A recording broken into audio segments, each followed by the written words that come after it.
Hello hi सांग good morning welcome back my channel. ये मो पखाड़ खावाई माछ को तावा भजा करुँच। चलो देखिए मुझे केमती करुँच। माछ को परिष्कार कर नहीं जाइए लुण हलदी लंका गुंड पकईकि गोले देती पूरा भलसे गोले सारापर तादे मुझे साइड कर रखीदे गोटे जार नहीं जाइए कटा पियाज रसुण जीरा लंका सुखिला लंका कंचा लंका भी आप पकई पारे भल बास्ना आसो।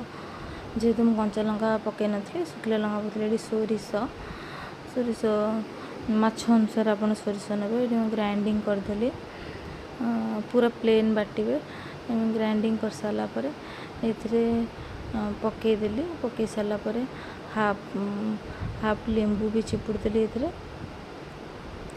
माछड़ा भांगनी से स्ट्रंग होपर ये देखो मु गोले देली पूरा भल से गोले 15 मिनट मैग्नेट रखीदे ना तो खास हेनी भल लगे सांगे सांगे गोले कले तो आप 15 मिनट रखीदे। मुझे 15 मिनट हो गला तावा बसईदेली सोरिष तेल भाजले बेसी टेस्ट लगे आप सोरिष तेल ही भाजबे।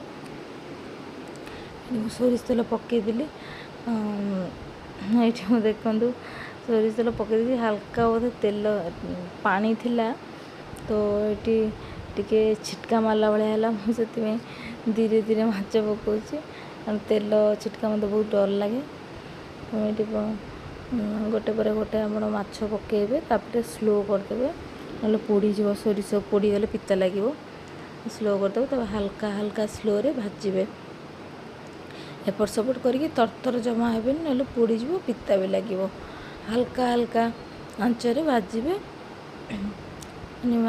एपट सपट करके भाजबे जमा भी जोर आंचरे करेंगे पोड़ीज पोड़ीगले पिता लगे।